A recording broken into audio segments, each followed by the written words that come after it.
Ashram of Sri Ramana Arunachala drew crowds of devotees on September the 1st to mark the completion of 50 years since Ramana first set foot on the sacred soil of this historic mountain shrine. From far and near they flocked for darshan of the holy sage, who by the severest austerities and profound contemplation has attained spiritual wisdom and serenity unique in the country. Thousands draw comfort from his mere presence, for he neither preaches nor blames, setting at ease all who come to him by the essential goodness he radiates to all around. A good man in a troubled world.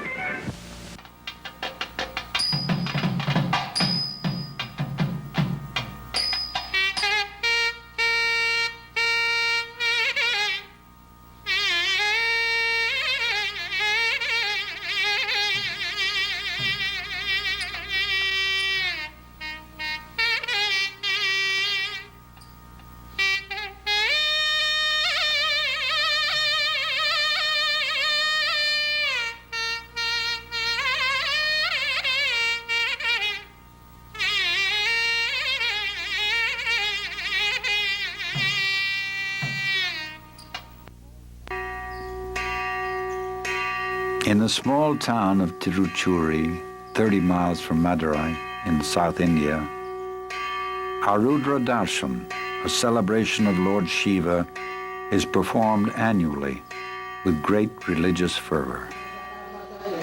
On December 29, 1879, devotees had taken the Shiva Nataraja image out from the famed Bhuminatha temple and were parading the deity in the streets of Tiruchuli.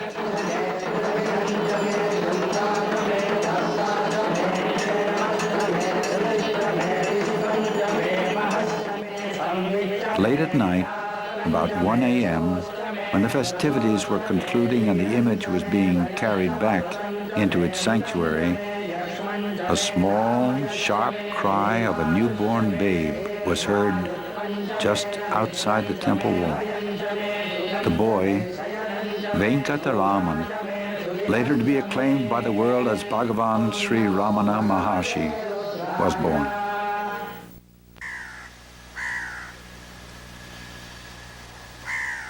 Venkataraman was the second of 4 children born to Aragamal and Sundarama Iyer. Sundarama Iyer was a successful pleader in court and a self-made man. He was renowned throughout the area for his generosity and wisdom. The house he built stands as a testimony to this. It was built in 2 separate units, providing an equal amount of space for guests and pilgrims, as for his own family.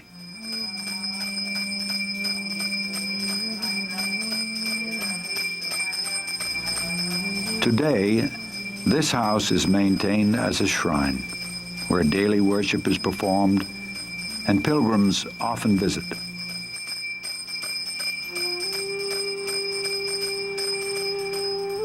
Sundarama Iyer commanded respect and reverence from even robbers who would withdraw from attacking his cart when it passed at night. His wife, Arigamal, was a hard-working and gracious Orthodox homemaker. Her innate spirituality later became known as it blossomed under the direct guidance of her son in the evening of her life. The boy, Venkataraman, attended the local elementary school like other boys of his age and status. He sometimes played by the Kaundinya River on the outskirts of town. In later years, he was once heard to reminisce. We used to bathe in the Kaundinya River, pour a vessel of water on the linga in the nearby Kalayar temple, offer food, then eat it. The children of the village adjacent to the temple used to join us there. We would play together till nightfall and then go home. Thus, 12 years of boyhood happily passed for Venkataraman.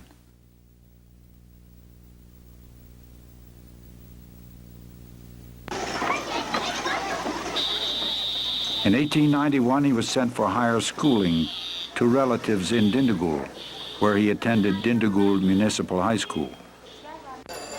This larger town is about 70 miles north of Tiruchuli. He was living in this house for less than 1 year when the ominous news of his father's serious illness reached him. He immediately returned home, and within a few days, on February 18th, 1892, his father died. With no man to lead the household or adequate income to maintain it, Venkataraman's family was divided among relatives. He and his older brother went to live with their paternal uncle, Subayyer, in Madurai. Aragamal, her daughter and youngest son, went to stay with other relatives in a nearby town.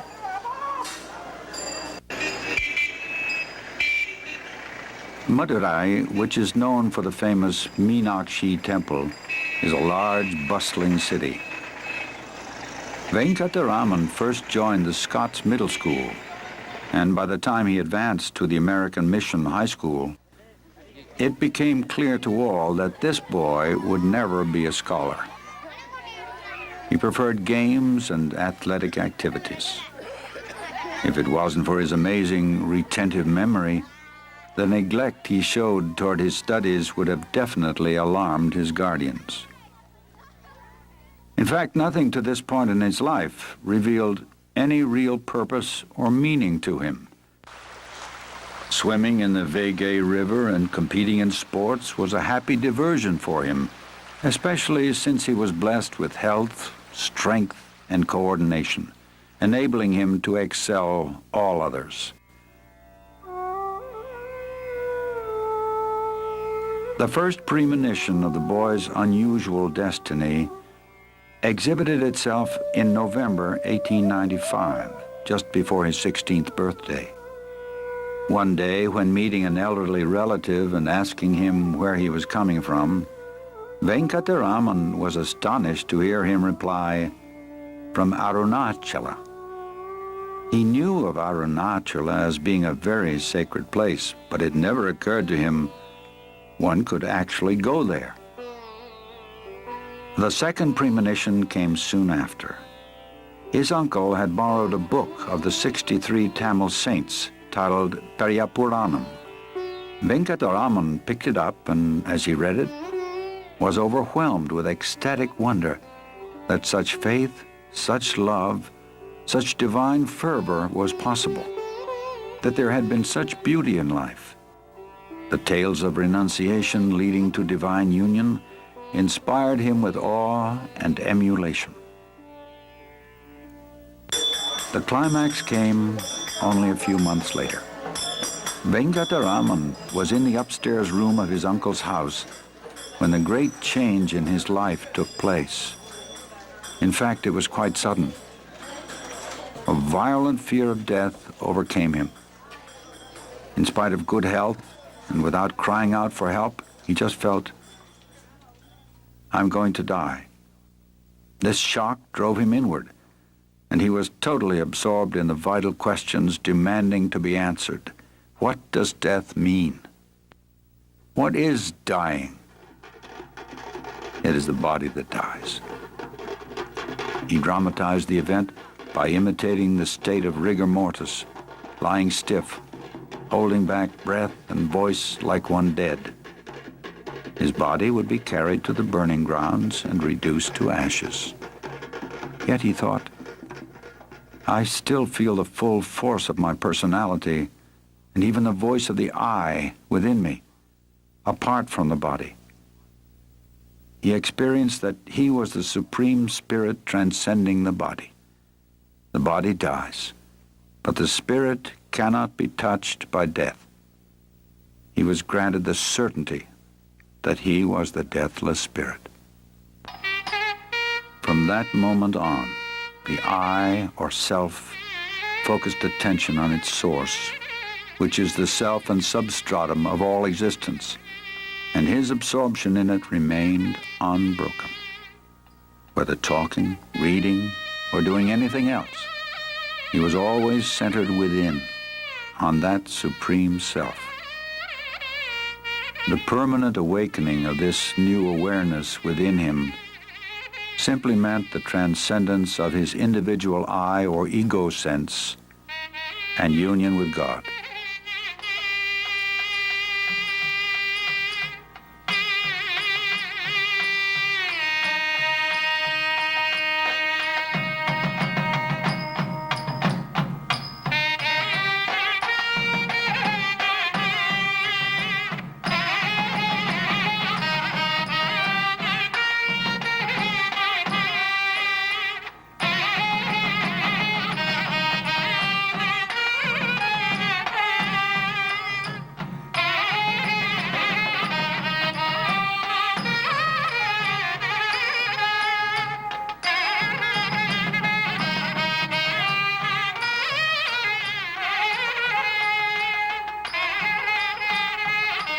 With this new experience came a dramatic change in his life and interest. He no longer enjoyed playing games with his friends. He was indifferent to the food he ate, and in his studies, already suffering from neglect, he lost all interest. His preoccupation with the flood of divine awareness awakened in him was all but total. If there was anything at all that attracted him, it was the nearby Meenakshi temple. He would now go there every evening and stand for a long time alone, motionless before the images of Shiva or Meenakshi or Nataraja and the 63 saints. As he stood there, waves of emotion would overwhelm him. The crisis came on August 29th, 1896, some 2 months after the awakening. Venkataraman was attempting to write out an English grammar lesson when the futility of the exercise struck him so forcibly that he pushed the papers away, sat cross-legged, and abandoned himself to meditation. His elder brother, sitting nearby and observing this, rebuked him, saying, "What use is all this to such a one?" Recently, he had often scolded him because of his indifference to responsibilities, and pointed out that if he insisted on acting like a renunciate or sadhu, what is the use of staying here and playing the role of a student? This time, Venkataraman recognized the truth of his words, and the moment the thought came as to where to go, Arunachala leaped into his consciousness. Shortly after, he rose and told his brother he had to attend a special class on electricity. Unconsciously providing the funds for the journey, his brother replied, "Then take 5 rupees from the box downstairs and pay my college fees on the way." Proceeding downstairs, his aunt served him a meal, which he ate hastily. He was given the 5 rupees, and then he quickly glanced through an outdated map to locate the nearest train station to Tiruvannamalai. He saw it was Tindavanam, although a railway line had recently been constructed to Tiruvannamalai, where the Arunachala mountain is located.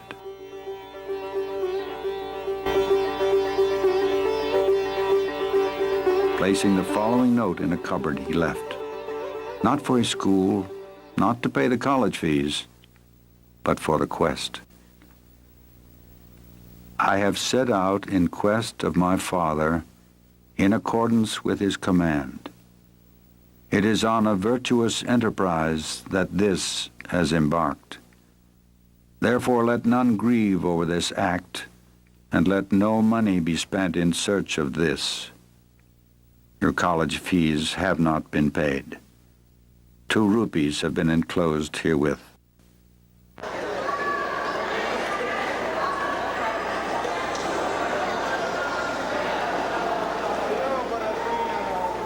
Reaching the train station, looking up the table of fares, he quickly located Tindavanam.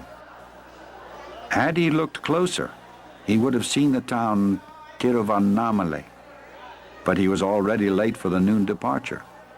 Purchasing his ticket and rushing to the platform, he was relieved to find the train had not even come into the station.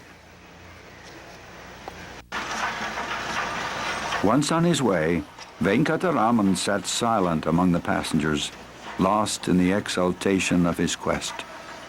After passing several stations, a bearded Muslim pundit asked him where he was going. A discussion ensued which resulted in his realizing he could change trains at Virupaksha Junction and board another for Tiruvannamalai itself.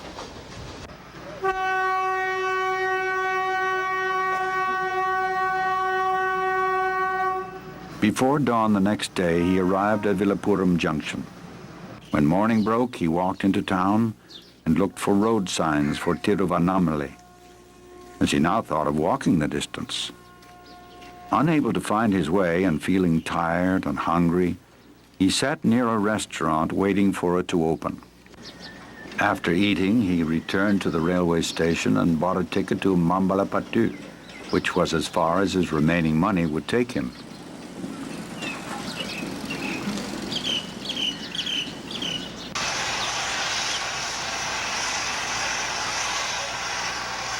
He reached Mambalapattu in the afternoon and from there walked along the railway lines toward his destination.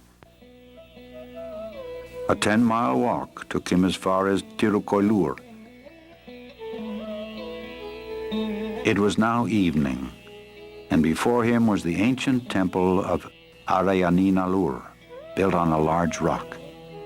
It was at this spot the glorious saint Sambandar first glimpsed the holy Arunachala hill over 1,000 years ago.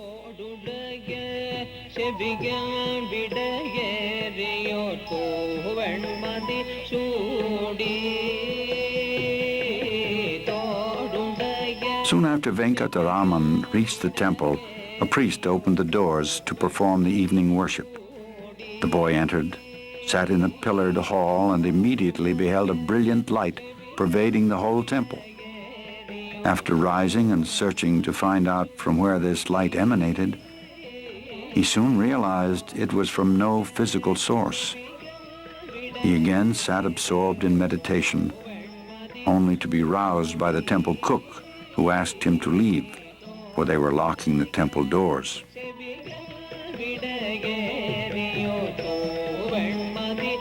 Being hungry and tired, Venkataraman asked for food and permission to stay.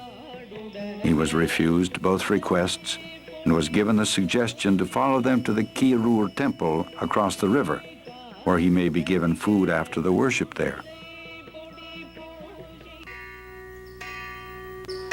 Reaching the temple, he again sat and was plunged into deep absorption.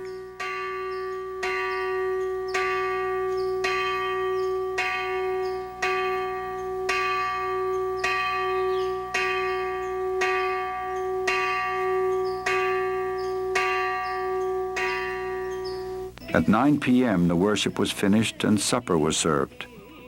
He again requested food, and this time the temple drummer, who was impressed with his appearance and devout manner, gave him his own share. By now, he had become very tired. He took his leaf plate of food in hand and was led out to a nearby house to obtain some water. While waiting for the water, he collapsed in a faint or sleep. A few minutes later, he came around, drank some water, ate some food, and then lay down on the grass to sleep. Next morning was Monday, August 31st, the birth anniversary of Sri Krishna. When Venkataraman woke, he walked about looking for the road and began feeling tired and hungry again. Tiruvannamalai was still 20 miles away. He stopped at this house near the Kirur temple to beg for food, and the mother of the home warmly responded to this bright-looking boy on this holy day of Sri Krishna. Venkataraman was wearing the traditional ruby-set earrings worn by Brahmin boys, which were worth some 20 rupees. Remembering this, he offered it to the head of the household for a loan of 4 rupees, enabling him to complete his journey by train.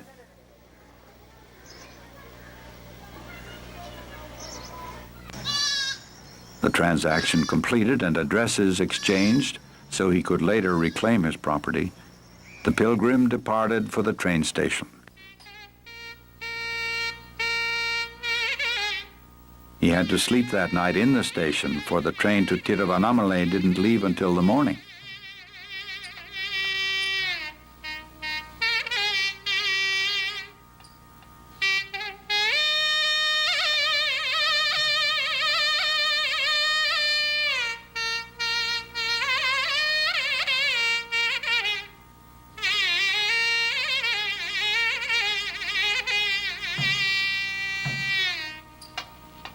In the morning on September 1st, 1896, 3 days after leaving home, he finally reached his destination.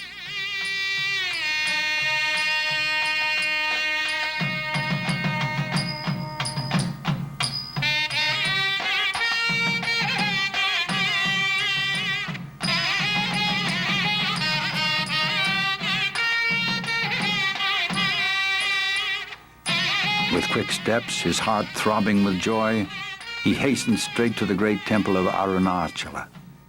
In mute sign of welcome, the gates of the 3 high compound walls and all the doors, even that of the inner shrine, stood open. He stood alone in blissful union before the image of his father, Arunachala. The quest achieved, the journey ended.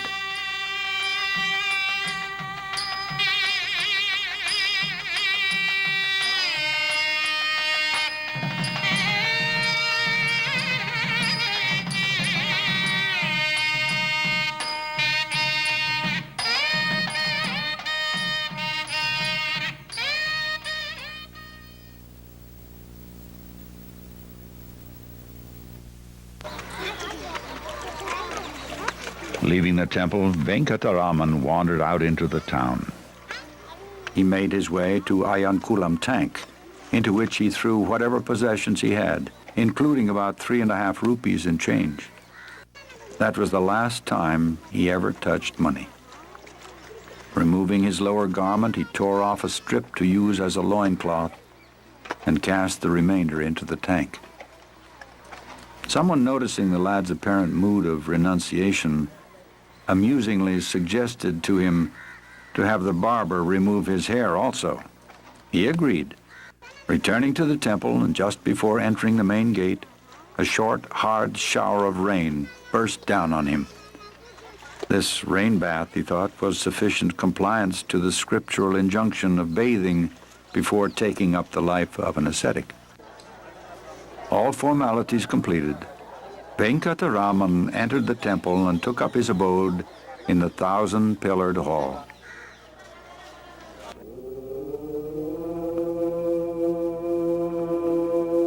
He sat, giving himself up to total absorption in the bliss of being. Day by day, day and night, he sat unmoving.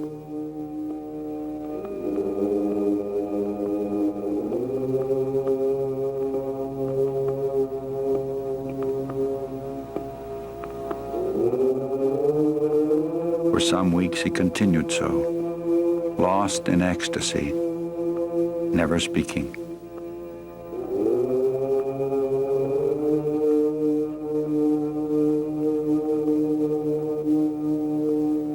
A saint known as Seshadri Swami, who had arrived in Tiruvannamalai a few years earlier, began looking after the Brahmana Swami, as Venkataraman was now called. Schoolboys, seeing another boy about their own age, sitting mute, half human-like, began making mischief by throwing stones at him, among other things. Seshadri Swami's attempts to keep them off were not very successful. So Brahmana Swami sought refuge in the Patalingam, an underground cellar shrine in the 1,000-pillared hall.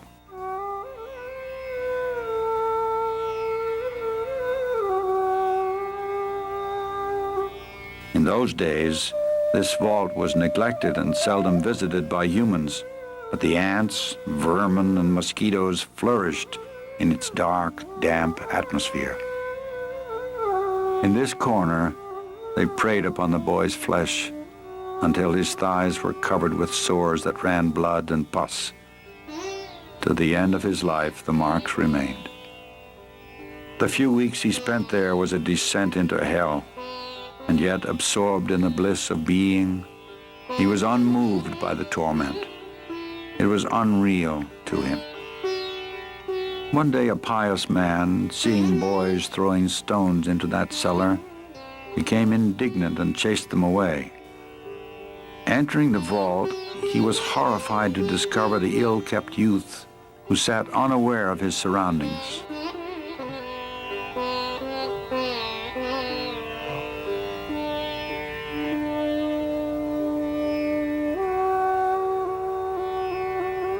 Ramanaswami was then bodily carried out and placed in the nearby Subramanya shrine. One Monaswami began looking after him. Sometimes nourishment had to be put into his mouth, as he paid no attention when it was offered him. For some weeks, he did not even trouble to tie his loincloth.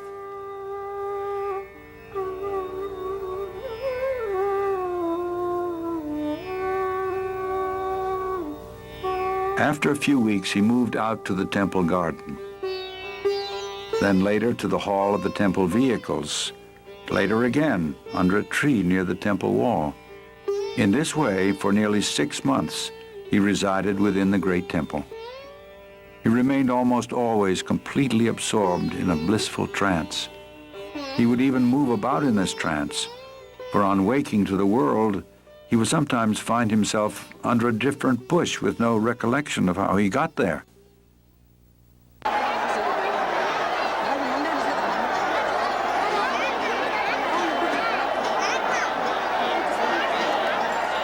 The festival of Kartikeya, falling in November or December, would lure thousands of pilgrims to Arunachala annually.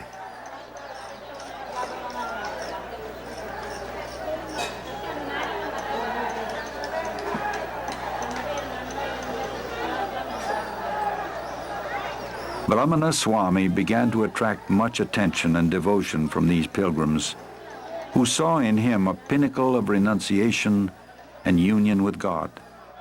A sadhu attending to Ramanaswami tried to keep off the crowds of sightseers, meeting with only partial success. Some time passed with no relief from the onlookers, so another suggested the Swami would be less disturbed if he left the temple and moved to Guru Murtam, a shrine on the outskirts of town. By way of gesture, Ramanaswami consented.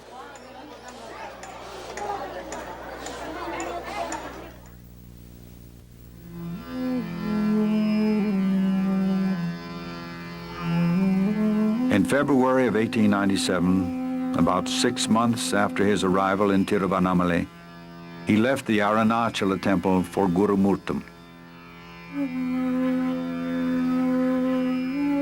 There was no change in his mode of life.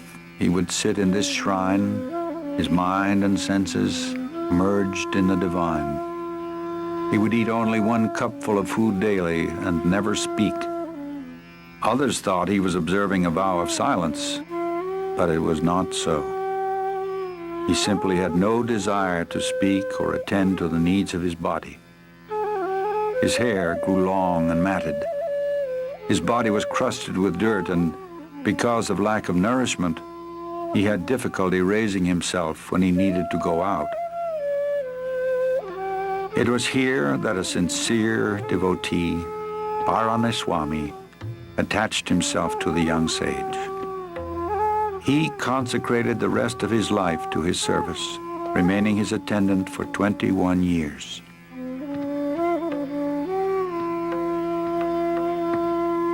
The owner of a neighboring mango orchard noticed the number of pilgrims and sightseers increasing, causing some disturbance. He offered his fenced-in orchard as an alternative residence.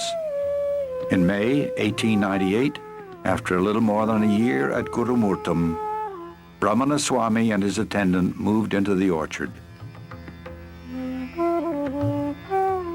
The mango trees have long since been cut, and the land is now used for growing rice. But the sanctity derived from the young sage's residence will prevent these grounds from receding into obscurity.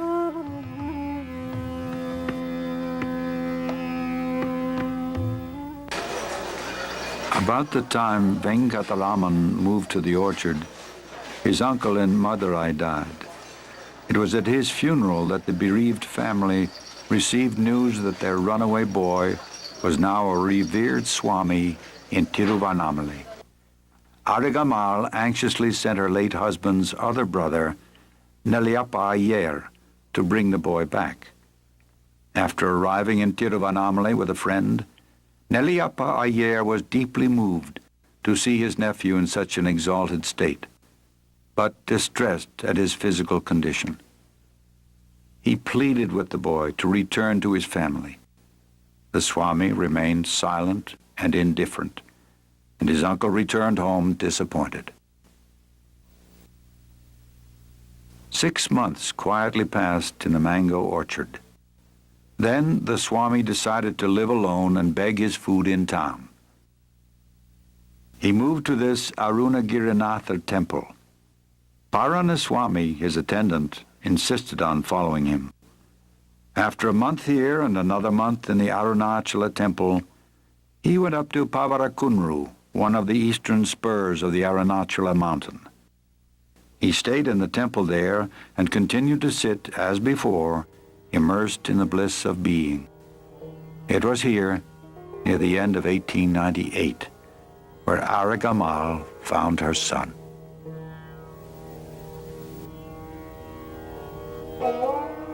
The mother walked up the stairs to her son's abode, and she immediately recognized him, despite his wasted body and matted hair.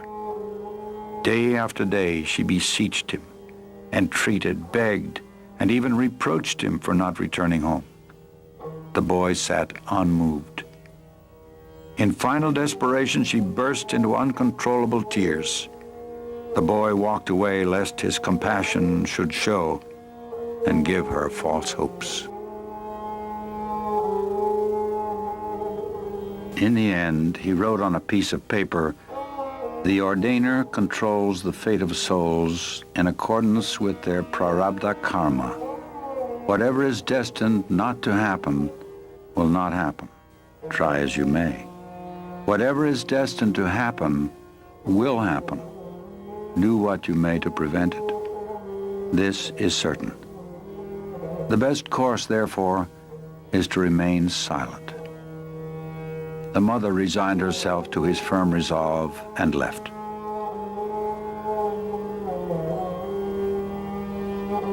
Shortly after the mother left, the Swami moved up on the hill just above the great temple. As varying circumstances dictated, he moved from cave to cave on this slope until 1922, although his primary residence till 1916 was the Virupaksha cave.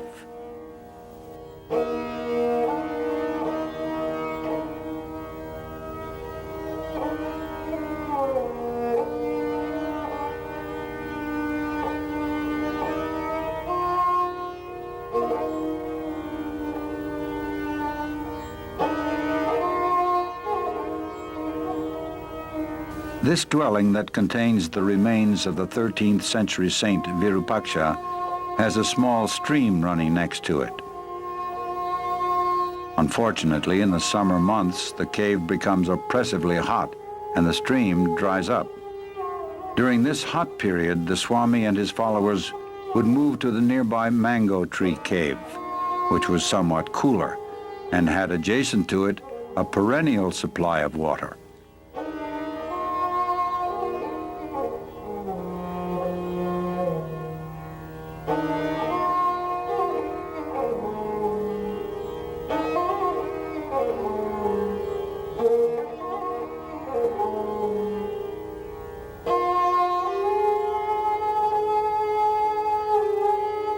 In 1900, soon after his move onto the hill, the first portrait photo of the young Swami was taken. We see a beautiful youth, almost childlike in appearance, yet radiating the strength and profundity of a sage.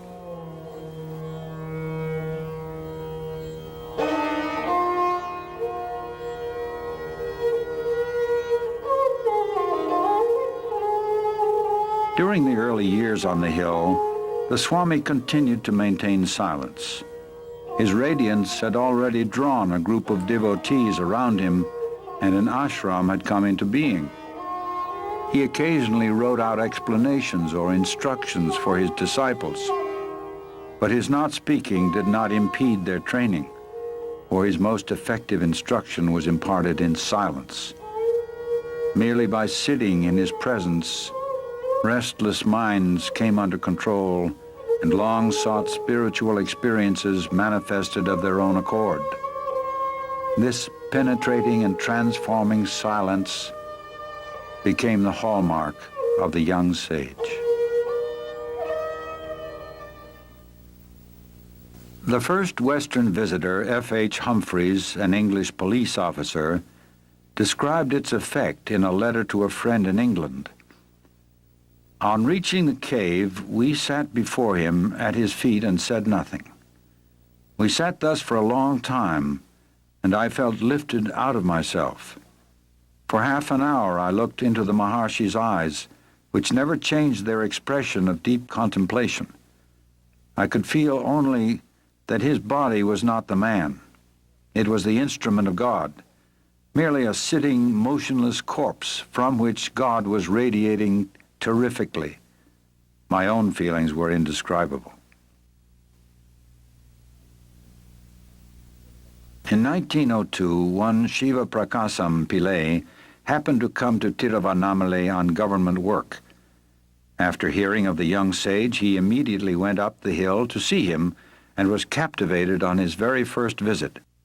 He put 14 questions, and since the Swami was still observing silence, both questions and answers were in writing. These answers were later expanded and arranged in book form as Who Am I? This small book containing his early teachings remains the essence of all instruction ever given.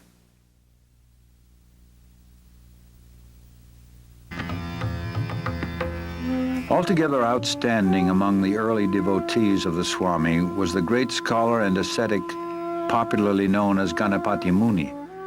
He was a man of towering ability, a child prodigy in Sanskrit, a phenomenal memory, a man of intense sincerity, natural humility, and devotion. His very presence evoked awe and respect. In 1903, as a young man of 25, he moved to Tiruvannamalai, thinking it a good place to perform austerities. By the year 1907, doubts began to assail him. And one hot afternoon, with great agitation, he ran up the hill to the Swami, fell at his feet, and with a voice quivering with emotion said, "All that has to be read I have read. Even Vedanta Shastra I have fully understood. I have performed japa to my heart's content, yet I have not up to this time understood what tapas is. Therefore I have sought refuge at your feet. Pray enlighten me as to the nature of tapas." The Swami turned his silent gaze upon him for some 15 minutes, and then replied, "If one watches whence the notion I arises, the mind is absorbed into that. That is tapas. When a mantra is repeated, if one watches the source from which the mantra's sound is produced, the mind is absorbed in that. That is tapas."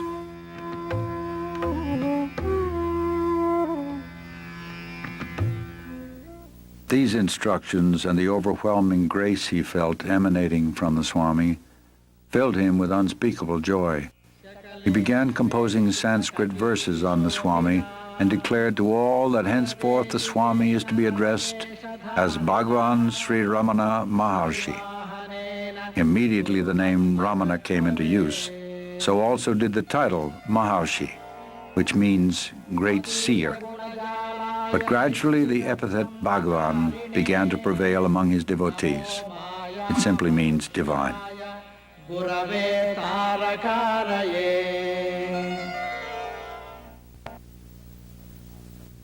In 1916, Ramana's mother, Arayaninallur, came to Arunachala with the resolve to spend the rest of her life with her ascetic son. Her eldest son had died. The wife of Nagasundaram, her youngest son, also died, leaving behind a baby boy. Nagasundaram left his son with his childless sister, Alamelu, joined his mother and sage brother, and donned the ochre robes of a renunciate. Soon after his mother's arrival, Ramana moved from Virupaksha cave to Skanda Ashram, a little higher up the hill. Mother took charge of the ashram kitchen and received intense training in spiritual life from her son, whom she now came to look upon as a divine being. During her last years at Skanda Ashram, she intuitively realized that her salvation depended on her son, who was now her sole refuge.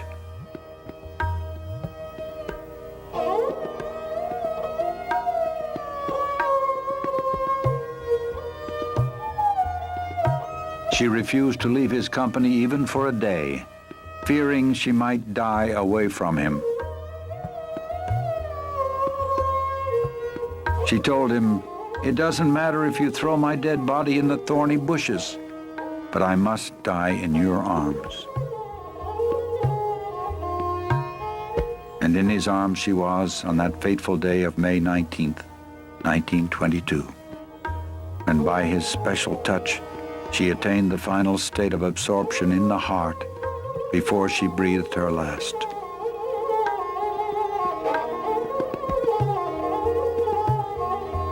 Sri Kunju-Swami, who witnessed the mother's last hours at Skanda Ashram, describes the scene.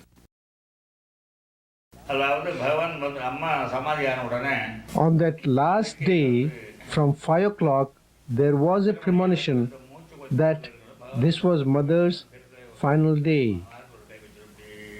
Bhagavan sat by her side and put one hand on her chest and the other on her head. Bhagavan was advising everyone to go and eat, because if she died, it was considered unclean by Orthodox people to eat in a house where a death had occurred. Some of the Orthodox ones amongst us went and ate, but others who felt particularly close to Bhagavan didn't think about leaving him to go and eat.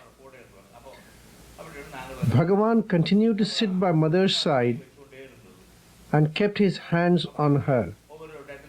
Different expressions of joy and sorrow were passing over her face.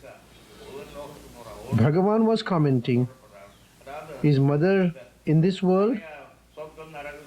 No. She is in different worlds, going through various births and the consequent experiences." When her passing seemed imminent, people like Ganapati Muni, T.K. Sundaresha Iyer, and others decided to recite from the Vedas. On the other side, Sharanagati Ramaswami and a Punjabi gentleman started reciting Ramajapa. Without any forethought, we joined in with the singing of Aksharamanamala and Arunachala Shiva. Amidst this loud singing and reciting of various scriptures, Mother left the body. Still, Bhagavan continued to keep his hands on her heart and head. We wondered why he was still seated like that. Then he explained, "When Palaniswami was breathing his last, I did the same thing. I thought the soul had subsided in the heart and removed my hands. He opened his eyes and the life force left through the eyes. So this time, to be certain, I'm keeping the hands on longer than needed." I learned this important secret from Bhagavan that day. He then got up and we all ate. After eating, we gathered again near the body without any feeling of pollution. Ganapati Muni had raised the question about the possibility of a woman attaining the state of realization in Ramana Gita. Bhagavan had said that the state of realization does not relate to the form of the gross body. So we all felt satisfied that Mother had attained liberation and were happy. Happier indeed because we saw that Mother's face and body were now radiating such luster and light. The mother's body was carried down to the foot of the southern slope and buried with all the ceremony and rites according to a liberated soul, Ajnani. A shrine was erected over the grave, and the Maharshi would visit it almost daily.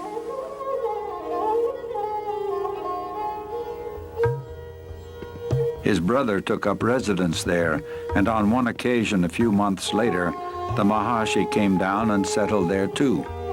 The devotees from Skanda Ashram followed him, and thus was founded Sri Ramanasramam.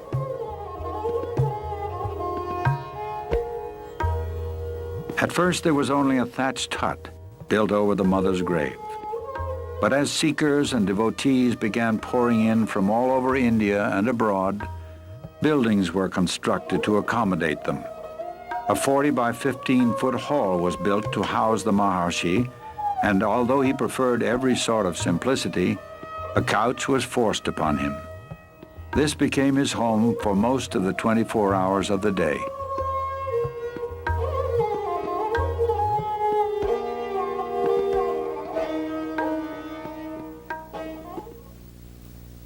He adhered to a punctual routine, which included going out for a stroll twice a day.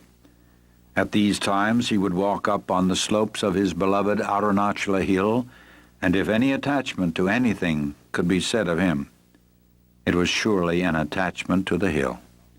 He loved it and said it was God himself, the spiritual heart or center of the earth.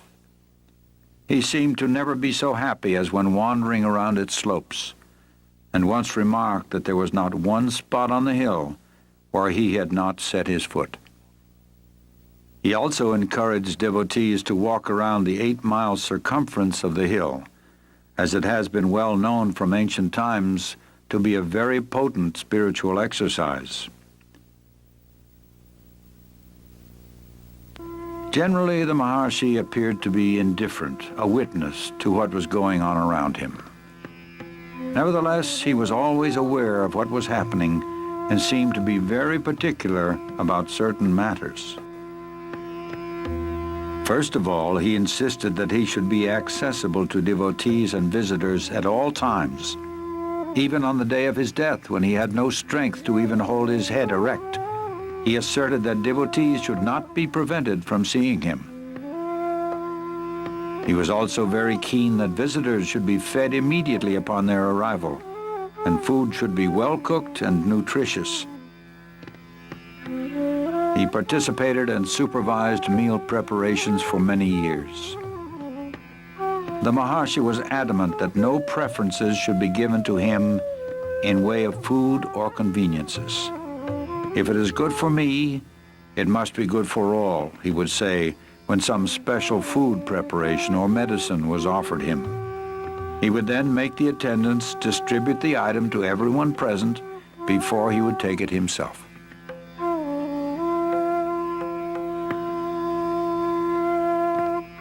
In his company, one would notice a total absence of distinction between men and women of different castes and creeds, of different races and religions, between a prince and a peasant, an ascetic and a householder. His equality extended far beyond human beings and embraced even plants and animals.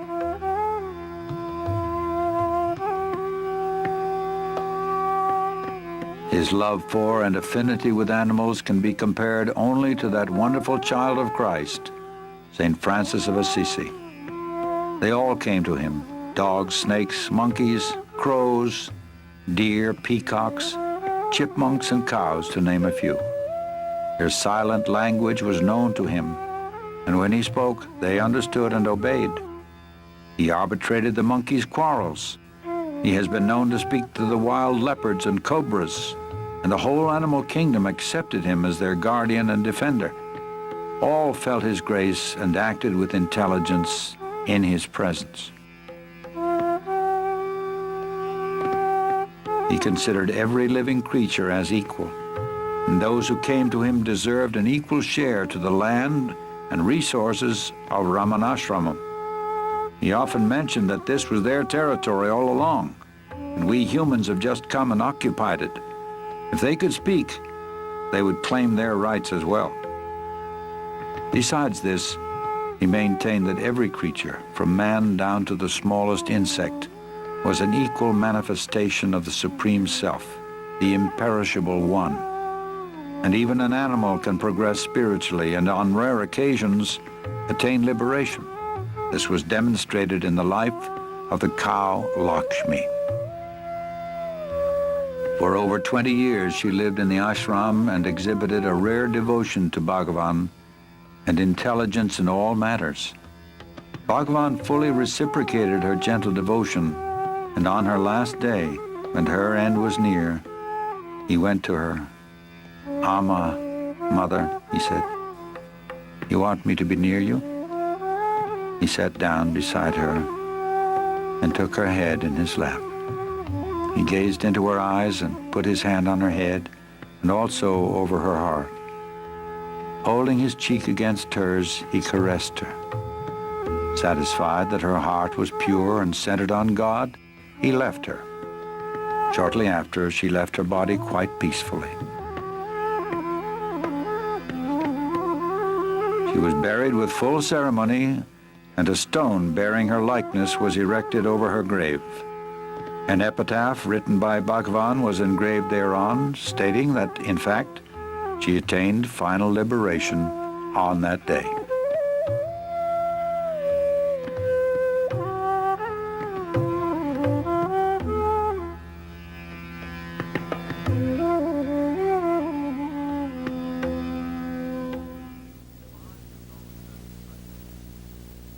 The Maharshi was always very tidy and clean. He was invariably punctual, and his frugality was flawless. Nothing ever went to waste. He was often seen bending over to retrieve a lone grain of rice and return it to its proper place. Whatever work he performed, he did with full concentration, with greater speed and perfection than anyone could match. And all the attention lavished on him didn't affect him. He never wanted anything from anyone. He was fully satisfied with the pristine fullness of the Supreme Self. As for human attributes, his personality and character bordered perfection.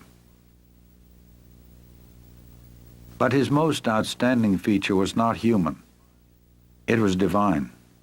It was that divine, transforming quality of his presence that attracted thousands to him from all corners of the world. His very presence, his silence, quelled the agony of many hearts and transported mature souls to the realm of spiritual fulfillment, self-realization. Let us listen to a not-so-uncommon experience of one such seeker, Ramani Rajagopal Amal. Bhagwan's look was real magic.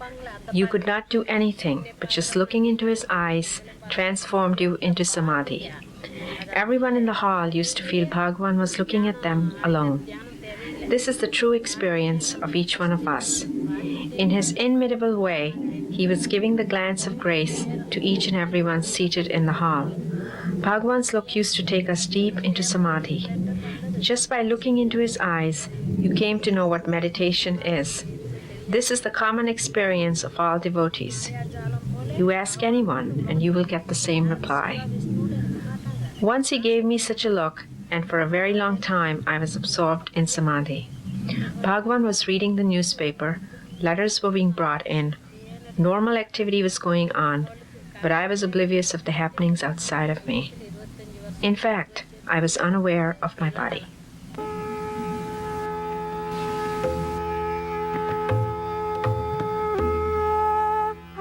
The sincere seekers flocked to him, and the intensity of their sincerity was reciprocated in full in an unseen manner, known only to the seeker. He explained to the devotees that although one may see varied visions, hear supernatural sounds, experience clairvoyance, even develop occult powers such as invisibility, the materialization of objects, and so forth, it is not until the mind is perfectly silenced and sunk into the heart, the seat of the Supreme Self, can the final truth be realized and perfection attained. With or without visions, his guidance would take them beyond the limitations of body and mind and awaken the pure awareness of the self in the heart. Professor N.R. Krishnamurti Iyer, an ardent senior devotee of the Maharshi, recalls his experiences while sitting before the Master in 1934. Quite a long time, for a number of hours. Sometime about the midnight, I never moved about. I simply stayed where I was. I was unconscious of what things are happening around. The light, just you see light from a concave mirror being focused, a parallel beam. When you project on a concave mirror, it is focused on a point, focal point.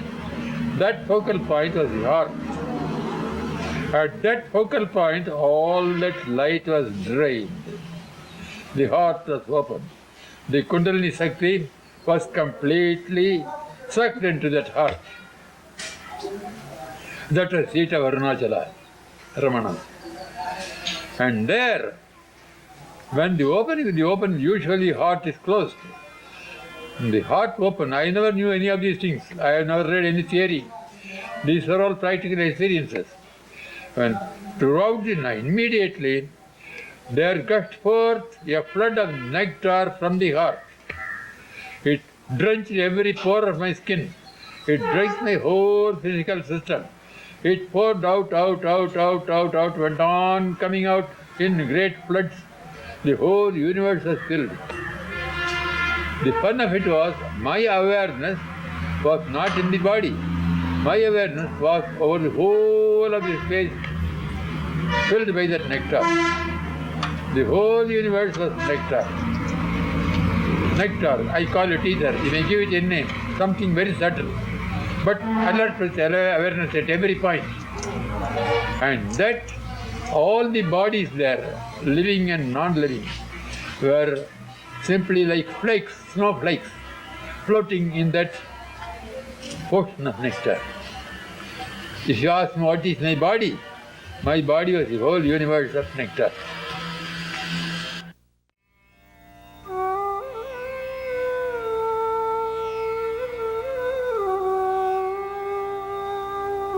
By his look and the power of his presence, he effected subsidence of the mind and the experience of the one perfect reality.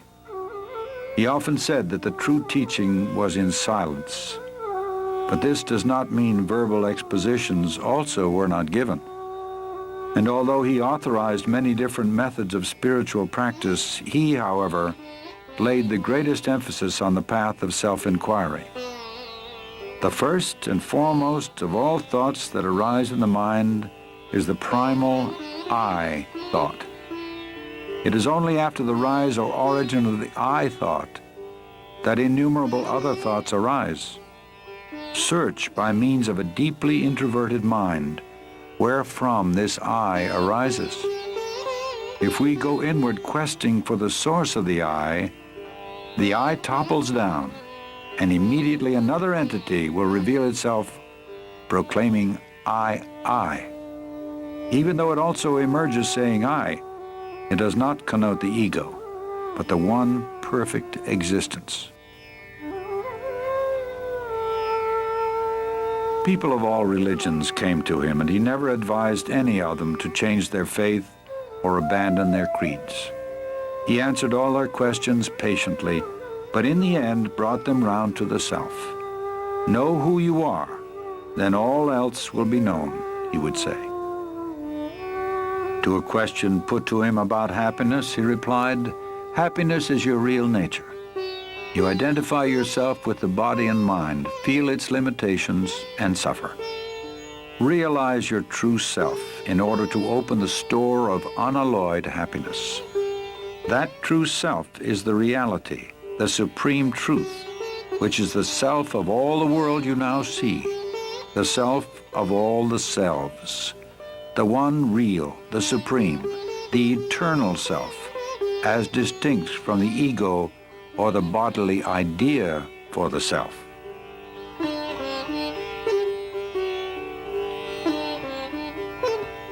He never advised anyone to renounce their families or move to the forest. The obstacle is the mind, he would say. It must be got over whether at home or in the forest. And why should your occupation or duties in life interfere with your spiritual effort? By giving up activities is meant giving up attachment to activities or fruits thereof, giving up the notion, I am the doer. The practice of his teaching doesn't require outward rituals or ceremony. It takes one straight to the source of one's own being, which is the source from whence all religions spring and must ultimately resolve.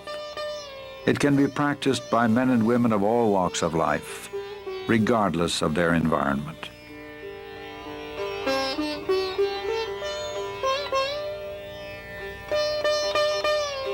The Maharshi lived what he taught.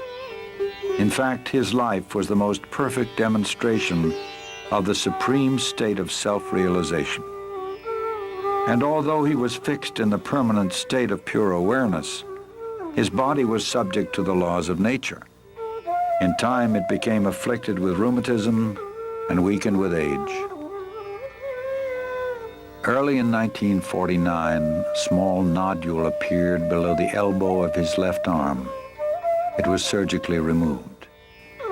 It later reappeared and was diagnosed as a malignant tumor, which inch by inch ate up the flesh of his left arm, poisoned his blood, and finally rang down the curtain on a life of immaculate purity and grace. Throughout his final year, there appeared to be terrible suffering, but the Maharshi never complained. He seemed to be indifferent alike to the existence or non-existence of the body, being almost unaware of it. Devotees, seeing his gradual weakening and ominous symptoms, expressed their agony at his impending departure.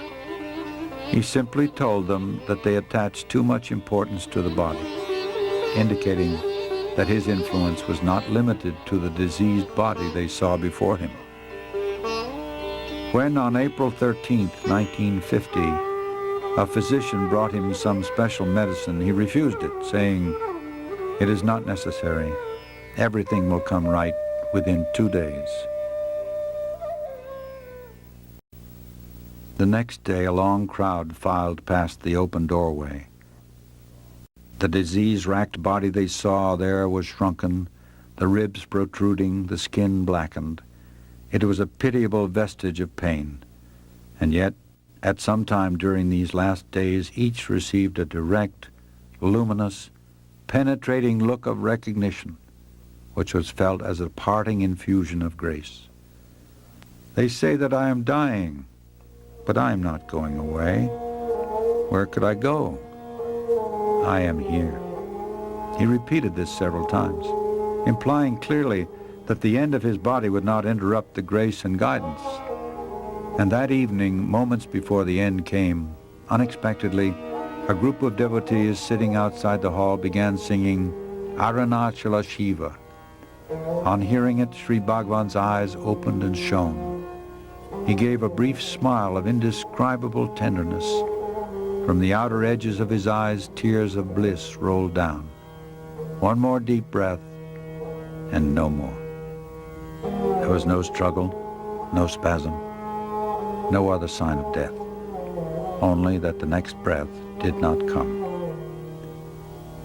At that very moment, an enormous star trailed slowly across the sky and disappeared behind the holy Arunachala hill. Many saw it, even as far away as Madras, and felt what it portended. It was exactly 8:47 p.m., April 14, 1950. Next day, a pit was dug and the body interred with divine honors. The crowd, packed tight, looked on in silent grief. A lingam of polished black stone, the symbol of Shiva, was consecrated over his tomb. Crowd dispersed.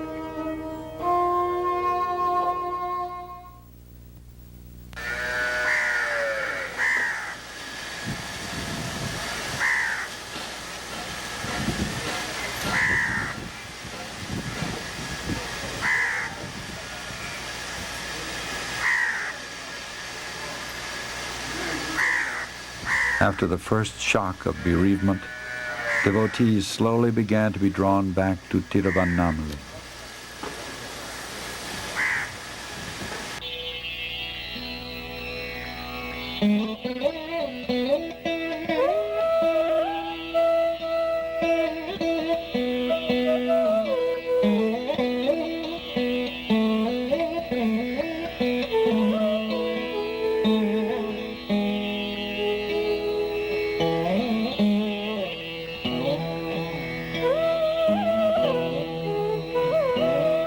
They say that I am dying, but I am not going away. Where could I go? I am here. They quickly discovered how true this was. More than ever, he has become the inner guru, guiding seekers more actively, more directly. The devotees, wherever they may be, find his grace and support, his inner presence, not merely as potent, but even more potent than ever before.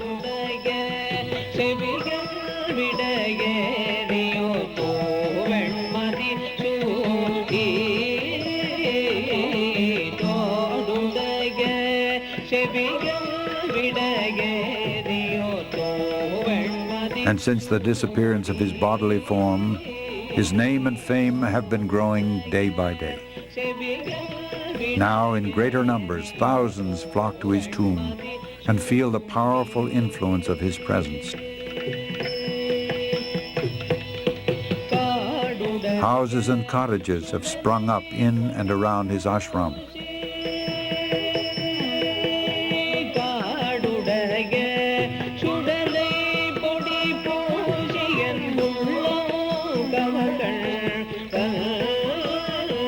The temple built over the mother's remains has become surcharged with a palpable spiritual force. The routine adhered to while the Maharshi tenanted his body continues today, unchanged. Only the ashram's size and scope has broadened to meet the ever-increasing demand from sincere seekers the world over. He lived his life, emanated his power, enunciated his teachings only to demonstrate to mankind that life has a meaning and purpose, that there is an indestructible reality, an incomparable beauty, a life of perfect peace and bliss within the hearts of all beings. He is the embodiment of that.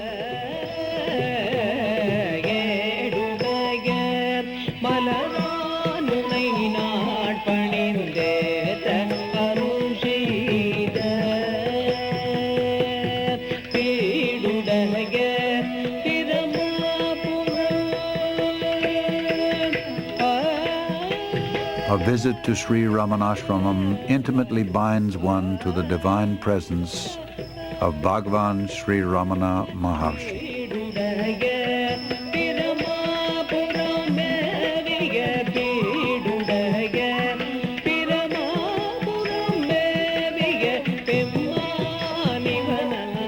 That presence is, in fact, all-pervasive.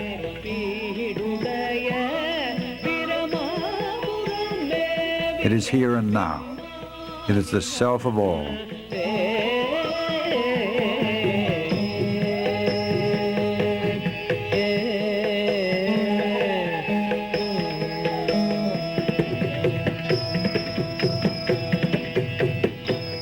Happiness is your real nature.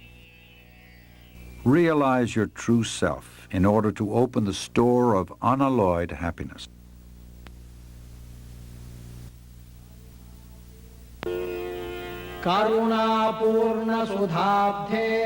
Ocean of nectar full of grace, engulfing the universe in thy splendor, O Arunachalam, the Supreme itself, be thou the sun and open the lotus of my heart in bliss.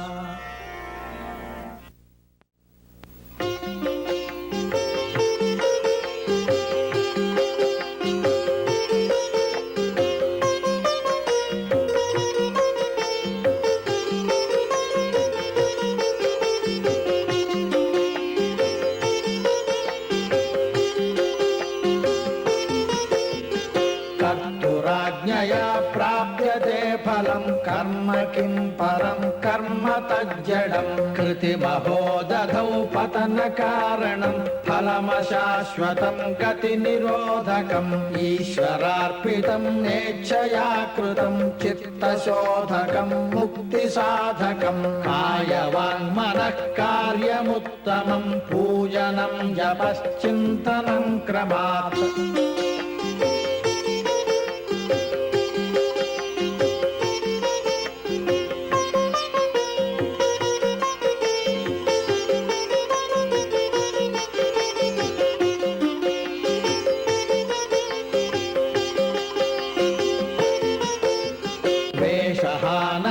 स्वात्मदर्शनम् ईशदर्शनम् स्वात्मरूपतः आत्मसंस्थितिः स्वात्मदर्शनम् आत्मनिर्द्वयादात्मनिष्ठता ज्ञानवर्जिता ज्ञानहीनचित् ज्ञानमस्ति किं ज्ञातुमन्तरम् किं स्वरूपमित्यात्मदर्शने अव्यया भवा पूर्णचित्सुखम्